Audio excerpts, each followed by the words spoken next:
A todos los jóvenes que en estos momentos participan de esta linda semana de conferencias.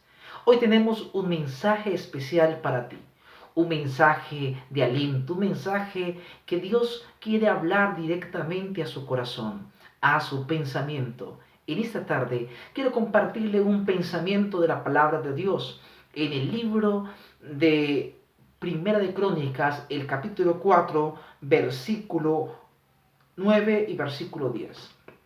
Mi nombre es Diego Alexander Bartolo y para mí es un placer compartir esta promesa de la palabra de Dios. Dice así el Señor en Primera de Crónicas, capítulo 4, versículo 9 y versículo 10. Dice así: Jabes fue más ilustre que sus hermanos, al cual su madre llamó Jabes, diciendo: por cuanto lo di a luz con dolor.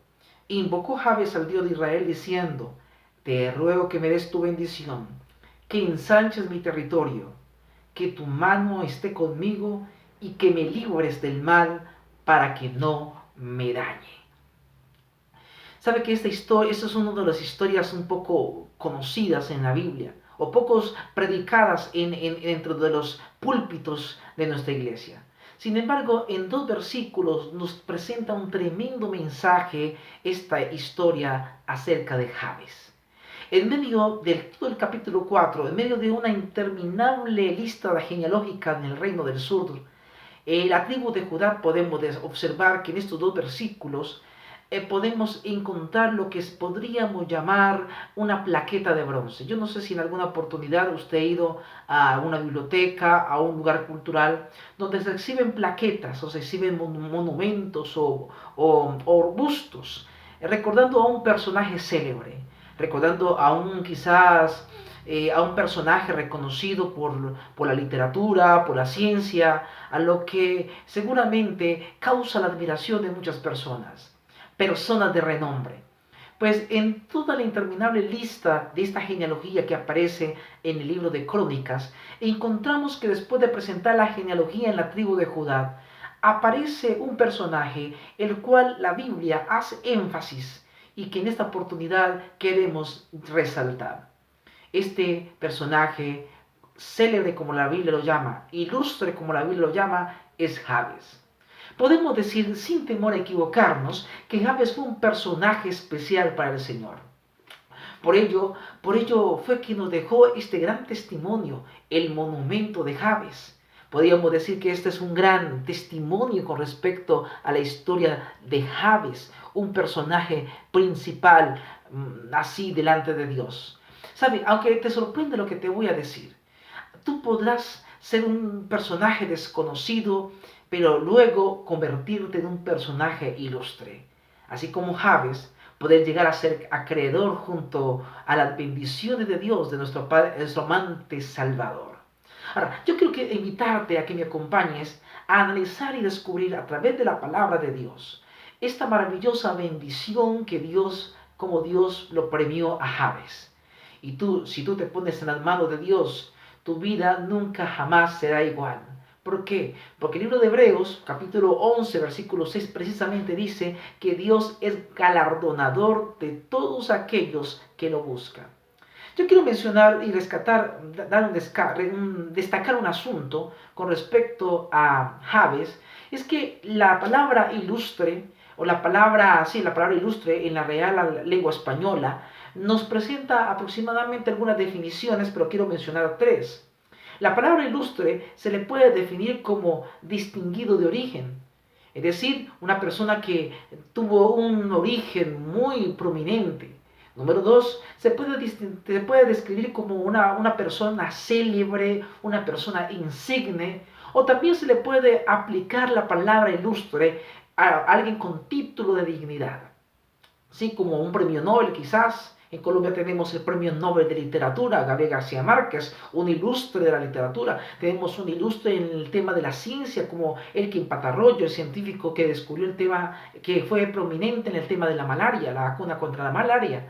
Así que la palabra de Dios presenta que Jabes era ilustre más que sus hermanos. En otras palabras, lo que está tratando de decir es que ante los ojos de Dios, Jabes era una persona distinta, una persona diferente ante los ojos de Dios. Era una persona especial, no porque Dios hiciera excepción de personas, sino porque Jabes había superado la adversidad confiando en Dios y había hallado gracia delante de los ojos de Dios. Esto no puede quedar diferente para ti. Esta historia quedó registrada para que usted y yo sigamos el ejemplo de Jabes. El segundo aspecto que quiero analizar en Jabes es que Jabes, el nombre en hebreo, tiene un significado especial. Cuando se traduce la palabra Jabes del hebreo a nuestro idioma, podemos interpretar que, podemos traducir que Jabes significa dolor. También podemos decir que Jabes es el que causará dolor, o a otras definiciones que podemos hallar en este nombre es el que sufre, el sufriente. Y de acuerdo a la tradición hebrea, mi hermano querido, los nombres impuestos a los hijos unos días antes de nacer eran nombres prácticamente proféticos, que de alguna manera presentaban, presagiaban el destino de la vida de ese personaje bíblico. Podemos encontrar innumerables ejemplos en la Biblia, personajes con nombres proféticos que de alguna manera cumplían su profecía. Uno de ellos podemos encontrar el ejemplo en el caso de Jacob. El que arrebata significa el suplantador, el conquistador. Y si usted analiza la historia de Jacob, realmente fue un suplantador. Suplantó a su hermano, e intentó engañar aún a su suegro. Sin embargo, ese nombre de Jacob justamente daba con lo que presagiaba su vida. Salomón, ni qué decir, el nombre de Salomón significa pacífico, el que traerá paz. Y cuando conocemos la historia de Salomón, prácticamente durante el reinado de Salomón, Israel no tuvo muchas guerras, proliferó en paz. Otro personaje que recordamos es justamente Abraham. Su nombre significa padre de muchas gentes, padre de una gran nación. Y así como este podemos dar muchos ejemplos más al respecto. Así que sobre Jabes, prácticamente cuando vemos el nombre de Jabes, como que pesaba sobre él una maldición. Un destino profético el cual le indicaba que Jabes viviría una vida de dolor, de sufrimiento ante los ojos de los hombres. Sin embargo, la Biblia presenta que a pesar de que su nombre significaba dolor, Dios lo vio como el más distinguido que sus hermanos. ¿Sabe? Yo quiero decirte, mi amigo querido, que la perspectiva de Dios es distinta a la perspectiva del hombre. El tercer aspecto que quiero destacar de aquí de Jabes es que el versículo 9 dice que su madre lo llamó Jabes diciendo, por cuanto lo di a luz con dolor. Esto viene a mi memoria cuando Adán y Eva pecaron, y de momento que Adán y Eva pecaron, el Señor viene y luego de preguntar, de indagar, da una sentencia, le presenta una sentencia a la mujer, cuando le dice, multiplicaré en gran manera los dolores de tus prepucios, con dolor darás a luz tus hijos. Y justamente eso lo dice Génesis 3:16. A causa de la desobediencia del padre de nuestra raza humana, lo que hizo fue producir una separación entre el hombre y Dios. Y como consecuencia directa, la mujer daría luz con mucho dolor, con mucho quebrantamiento físico. Y precisamente los dolores de la madre de Jabes eran impresionantes. Por algo, la madre de Jabes dice, lo di en mi dolor, en mi sufrimiento. Pues esa era la consecuencia directa de la separación que había entre Dios y el hombre. Y ahora la mujer tendría que dar a luz con todo el dolor, aunque estuviera separado de la gracia de Dios. Yo no sé en esos momentos qué estés pasando. Amigo joven que me escucha en esta oportunidad, yo no sé si estás pasando por un momento de dolor, de sufrimiento en tu vida.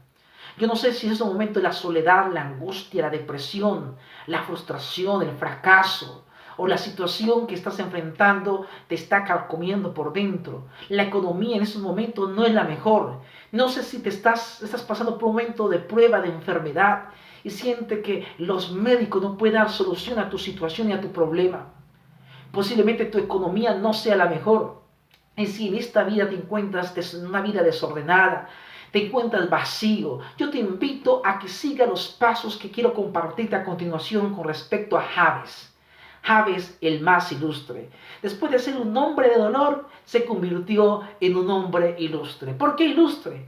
Porque en el versículo 10 nos presenta una tremenda oración, el cual, sin pensar en su pasado, sin pensar en su dolor, Jabes miró a Dios y dijo: Señor, te entrego mi vida. Y él expresa una oración sorprendente, mi amigo querido, una oración que a mí me llama mucho la atención. Y esta oración la he partido en 4 partes. La primera parte está en el versículo 10, y la primera parte dice el versículo 10, invocó Jabes al Dios de Israel. Aquí viene precisamente el primer aspecto, la primera parte, la primera condición o requisito para recibir una linda bendición de parte de Dios. Dice porque, además, esta cita donde dice que Jabes invocó a Dios, me recuerda justamente ese pasaje de Romanos capítulo 10, versículo 13, cuando nos dice: porque todo aquel que invocar el nombre del Señor será salvo. ¿Sabe qué significa invocar el nombre de Dios? Para Jabes era necesario invocar el nombre del Señor. Y en estos momentos yo puedo decirte, es importante que tú y yo invoquemos el nombre de Jesucristo para que ese presagio de maldición que quizás ha venido sobre tu vida o que por alguna consecuencia te está siguiendo, entonces al invocar la presencia de Dios, el Señor pueda venir y sepultar esa vida pasada de maldición para que tú comiences a vivir las promesas de una bendición en tu vida. En alguna oportunidad Jesús lo mencionó en San Juan capítulo 6, versículo 47, cuando dice así la palabra de Dios: de cierto digo, que el que cree en mí tiene vida eterna. ¿Sabe, mi amigo querido? Invocar la presencia de Dios significa decidir caminar con Dios, decidir comprometerse con Dios, decidir dejar el pasado en las manos de Dios para que Él tome el futuro y el presente. El segundo aspecto que quiero compartir de la oración de Jabes está en ese mismo versículo 10, cuando dice lo siguiente, inicia la oración, allí dice: te ruego que me des tu bendición. Aquí viene la segunda parte dentro de la condición del éxito de Jabes. Mira, Jabes no pidió nada específico, no exigió algo material de una vez. Él no realizó una lista de necesidades y no impuso sus necesidades en el altar ante el Señor. Solamente Jabes decide manifestar su deseo de que pueda hallar gracia ante los ojos de Jesús, ante los ojos del dador de la vida, hallar gracia ante el Señor. No imponiendo su voluntad, sino que dejó que su vida pudiera ser conducida en las manos del Señor. Y sabe, mi amigo querido, ser cristiano no es coger a Dios de la mano y llevármelo por donde yo quiero llevármelo. No, ser cristiano significa tomarme de la mano de Dios y permitir que Él sea el que me conduzca por donde Él quiere conducirme. ¿Sabe? Nuestro Padre Celestial conoce todas nuestras necesidades. Él conoce su necesidad, Él sabe por qué estás pasando, Él sabe por qué momento te estás enfrentando. Y cuando Él viene en tu ayuda para fortalecerte en tu vida, y cuando tú le permites el control completo, Él va a bendecirte en todo lo que tú necesitas. Ahí se cumplirá la promesa de Salmos cuando dice: encomienda al Señor tu camino, confía en Él y Él hará. ¿Sabe? El tercer paso que quiero compartir contigo, mi amigo querido, es que Jabes, dice el versículo 10, que luego que le dice que lo bendiga, que le dé su bendición, le dice: que ensanches mi territorio y que tu mano esté conmigo. Interesante esta parte. ¿Sabe? En el libro de Éxodo 34, 24 dice: porque yo arrojaré las naciones de tu presencia, ensancharé tu territorio, y ninguno codiciará tu tierra, cuando subas para presentarte delante de Jehová, tu Dios, 3 veces al año. ¿Sabe, mi amigo querido, joven que me escucha? Jabes confesó y se apoderó de la palabra. Él tomó una promesa de Dios con mandamiento. Él dice: Señor, su territorio será ensanchado, será librado de enemigos, de celo, de envidia, con la condición de que voy a consagrar mi vida al Señor. Jabes prácticamente estaba estableciendo un pacto con Dios maravilloso, mi hermano querido. La consecuencia directa de creer, de proclamar, de obedecer la palabra de Dios es que el Señor te dirige en un camino, en una dimensión sorprendente, la dimensión sobrenatural del amor de Dios en tu vida. Y entonces Jabes hace un pacto con Dios y se consagra en él. Y el último paso en el éxito de la vida de Jabes es que Jabes se sometió a la voluntad de Dios. Cuando dice en el versículo 10, entonces dice, y que me libre del mal para que no me dañe, y luego dice, y le otorgó Dios lo que pidió. Dice, me librará del mal para que no me dañe. Cuando leemos el libro de Isaías 49:10 dice, no tendrás hambre ni sed, ni el calor ni el sol los afligirá. Porque el que tiene de ellos misericordia los guiará y los conducirá a manantiales de aguas. Amigo querido, cuando viene Dios con su bendición a tu vida, cuando usted está dispuesto a someterte ante lo que Dios te pide, Dios te dará la victoria. No significa que no habrán pruebas, no significa que no habrán problemas, lo van a ver. Los cristianos tenemos problemas, dificultades, adversidades, pero eso no significa que estamos solos. Dios prometió estar contigo a pesar de lo que venga, a pesar de la tormenta que estás enfrentando. Si no encerrarte allí en el mismo problema, sino decir, Señor, aquí estoy, dirígeme, dame sabiduría para enfrentar lo que ha de venir. Mi amigo querido, esta promesa es para ti. Dios permitió que la historia de Jabes quedara registrada para que se convirtiera en una promesa y una esperanza para ti. En resumen, 4 pasos tomó Jabes a pesar de su dolor, a pesar de que su nombre presagiaba derrota y dolor. 4 cosas hizo él porque no se quedó quieto. Número 1, invocó el nombre de Dios. Número 2, se sometió a la voluntad del Señor, es decir, pidió que se hiciera la voluntad de Dios. Número 3, estableció un pacto con Dios. Y número 4, se sometió a su voluntad. Y quiero hacer diferencia en esto. Una cosa es pedir que se haga la voluntad del Señor y otra cosa es someterse a su voluntad. Amigo querido, y ¿cuál fue el resultado? Dice, y Dios le otorgó lo que le pidió. ¿Y tú qué vas a hacer? ¿Vas a poder seguir estos pasos? ¿Vas a someter tu voluntad a la voluntad de Dios? ¿Dejarás que Dios haga un milagro con tu vida si decides seguir el ejemplo de Jabes? Jabes no existió por casualidad. Su ejemplo de vida, ese nombre de renombre, también puede ser tuyo si tú hoy te sometes a Dios. ¿Quieres hacerlo con el Señor? Oremos, Padre Celestial. Coloco a la juventud, Señor, que está presente en tus brazos de amor. En Jesús. Amén. Gracias por acompañarnos y esperamos que tengas un día lleno de bendiciones.